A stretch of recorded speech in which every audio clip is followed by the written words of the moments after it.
pouring rain and about 40 degrees outside as I'm recording this, and that weather for me has always meant that it's salamander migration season. I lived up north for years, and in early spring, around the beginning of April, if it was pouring rain and just above freezing, the spotted salamanders migrated from the woods to vernal pools to breed. So this really crazy bad weather has always made me think of that.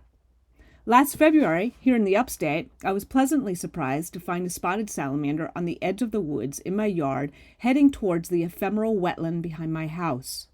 Then, a few weeks ago, I discovered a tiny protected wetland next to Unity Park in Greenville. Along its boardwalk, it had an interpretive sign that told the reader about a vernal pool, another name for an ephemeral wetland. So what's the deal with spotted salamanders and vernal pools in the upstate? Welcome to Nature of the Upstate, a podcast sharing my investigations of the natural world around the upstate. I'm your host, Laura Beltran with Nature Investigations. Since I'm new to the upstate South Carolina area, I thought I'd research different nature topics of things I've observed while exploring the outdoors and share my findings with you. So sit back, enjoy listening, and please subscribe. And remember to spend time outdoors. First, let me describe a spotted salamander. The Latin name is Ambystoma maculatum. They are pretty impressive since they can be about 8 inches long. They have a dark gray to black background with bright yellow round spots of varying sizes and numbers from the head to the tip of the tail, although I have seen a spotted salamander with no spots. The best thing about the spotted salamander is that they look like they have a permanent smile on their face and these funny bulbous eyes. They're amphibians. Generally speaking, this means that they have moist, slimy skin and lay their eggs in water, although some amphibians are exceptions to these characteristics. Note that even though salamanders superficially are shaped like lizards, lizards in comparison are reptiles, which have scaly skin and lay eggs on land. Second, let me describe a vernal pool, or ephemeral pond. These are low areas in the natural landscape that are dry most of the year, but fill up with late winter or early spring rains, depending on where you live, for a short time. However, the time when they are filled with water is long enough for some amphibians to use these ephemeral wet areas to breed and lay their eggs.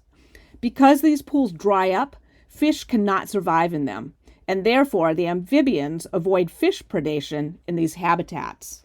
I was thrilled to see a spotted salamander near my home because I monitored a population of them for 7 years at a wildlife area. I used something called a drift fence, which was just a 1.5 foot tall metal flashing fence that encircled the entire vernal pool.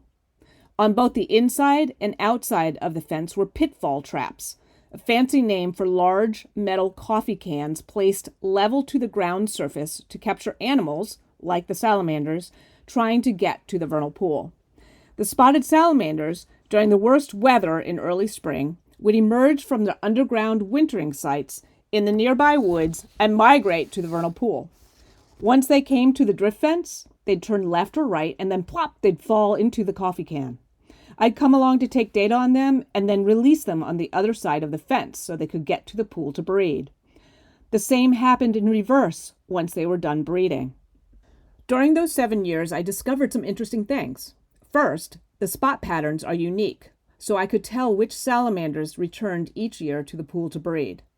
Second, many of the salamanders did not return to the vernal pool year after year to breed. Some only bred one time in the 7 years. Some came back twice, some every year. There didn't seem to be a pattern. However, the population overall remained pretty constant over the 7 years. The changes in population size from year to year were probably caused by environmental factors like the amount of rain in the spring, their breeding success, and their mortality rate from things like predation.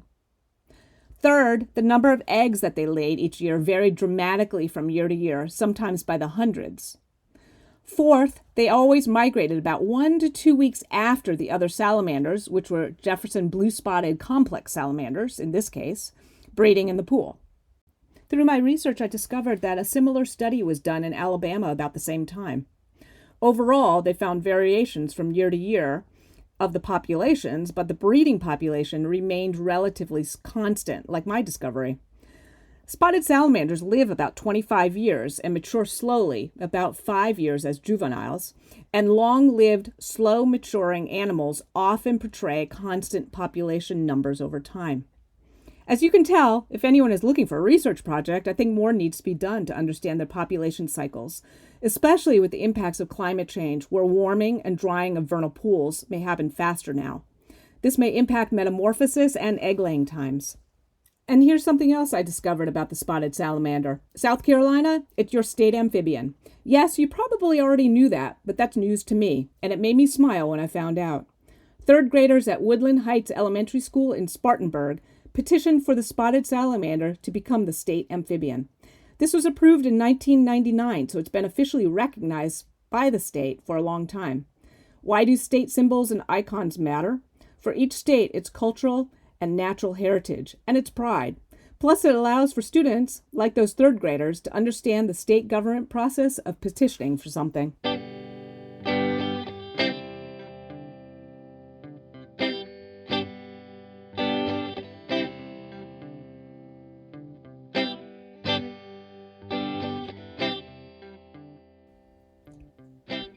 Spotted salamanders lay 1 to 200 eggs in a jelly-like egg mass in water in these temporary wetlands. What's really cool is that in 2010, a scientific study of spotted salamanders found that an algae called Oophila amblystomatis live inside the salamander's eggs. The algae provide oxygen, aiding the embryos in growth, and the embryos provide nitrogen and carbon for the algae to grow. This was the first observed case of a vertebrate, in other words, the salamander, having a symbiotic partnership with an algae. After 1 to 2 months, the larvae hatch. They have streamlined long bodies, tiny little legs, and external feathery gills on the sides of their head. They're olive green with a paler underside, and they don't have any of the bright yellow spots yet.